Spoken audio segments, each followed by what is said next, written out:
Hey everyone, this is Doug Kenny here. We're here again on Relentless and Unstoppable with my coach and mentor, actor Andy McPhee, and today we have two guests, Jerry Trimble, a world-famous kickboxer, and Steve Spiro from Start Animal Rescue. Hey guys, how you doing? Hi there. How's it going? Thank you, Doug and Andy. Yeah, g'day, Jerry. Hey, Steve. Yeah. Thanks, Doug. And just quickly for, the viewers, so we can sort of connect all this up. Jerry and myself met probably 13 years ago, maybe 14, at the Beverly Hills Playhouse, I would say. Both working there, using the acting studio as a gym for our acting skills, scenes, etc. every week, and that's how we became friends. And Steve, I met him through a lovely lady here in Los Angeles, Angie, who's also from over the pond in Britain, and she's an amazing artist, and she connected us up with Steve. And so we've had you both on separately talking about different life issues. Now today we're on again talking about anti-bullying, but it's not just about anti-bullying, towards other human beings. It's also animals, how animals, can't defend themselves against people who mistreat them. And, Steve is right into that area of really, taking care and rescuing animals. Jerry, you are doing, apart from the acting, yes, but you're also doing a lot of stuff up in Vancouver with a boys club there and mentoring young boys. And all of a sudden, when you two guys met before we came on air, you actually both have connections all over the place. Like, you both are fighters. We'll get more into that, but you've both trained at the same gym and know the same people, and here you are, like how many other years later. So it's a small world. So great.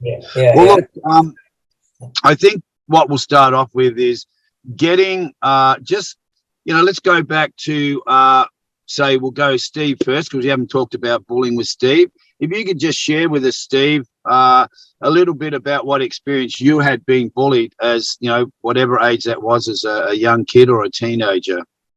Yeah, I mean, for me, it started at the age of 13. I had mononucleosis, glandular fever. I caught that, and then I was just really lost all my confidence at school. And then everyone started coming out of the woodworks and just bullying me. And it got worse and worse and worse, to the point I hated going to school. It was like I just had a fear of going to school, and that went on there was 3 kids, and that went on for about 2 years. And then in the meantime, I'd started martial arts quietly, and just started to get stronger and stronger and stronger. And then in England, you have years 1 through 5. In the 5th year, when I was 15, I ended up sparring with the toughest kid in the school, who became my friend, and it went really well. And then the kids just left me alone after that. So I never got revenge on them, unfortunately. I'd love to, but I didn't. How old were you when you got into martial arts? I was 14. 13, 14. I started at 13 and stopped, and then went back at 14. Okay, wow. And then it became an obsession. Okay. Yeah. And you got into martial arts because of the bullying. Yeah. But I mean, was there anything that sparked it? Like, I'm going to do martial arts, or you just did it for self-defense? I did for self-defense, and I went to a gym sorry, my dog's. Let me close the door. Hold on. Now they're going to knock on the door. Then they come knock on the door. That's funny. So the gym I went to was literally, I was in southeast London, and the gym was in Camden in North London. So it was the other side of town. So it took about 2 hours to get there. Wow. And it was horrible. And that was, remember, we used to meet drunk people on the way, and we used to get bullied along the way going to Kung Fu. It was just, that was a scary experience itself, being, 14, 15, going to the other side of London, on a couple of hours. It was Kung Fu? It was Kung Fu, and then I moved into kickboxing, then I moved into Thai boxing, then I moved into boxing. Very cool. So yeah. Wow. Yeah. Did you actually just do boxing, Steve, on its own, or was it always either mixed arts you did? ended up boxing. At the end, it was just pure boxing, and then I actually got sponsored to stay in America to box. Oh, Yes, I got my green card. Yeah, and then I got caught in this eye, went blind like a week, and then just quit. right. For me, like, I mean, I don't know about you, Jerry, but for me, I never really had the strongest mind for boxing. Like, I met so many people who was like would literally take 1,000 punches and just keep coming. That wasn't me. I was skilled. I was very skilled. But I don't think I had it mentally to be like a champion.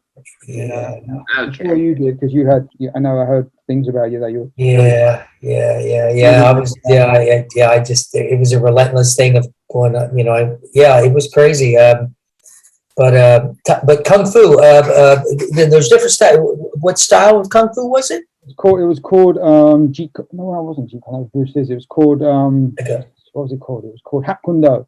Okay. Oh, sweet. And it was okay. I mean, you know, it was great foundation. It was a fantastic foundation. You know, and then from there, just when the instructor left, he came to America. His friend took over the gym, and he was like a traditional Thai boxer. Guys, this guy was scary as hell. Boxers are pretty scary, man. Yeah. He could fight. Oh man, the stuff he taught us with the elbows and the knees, unbelievable.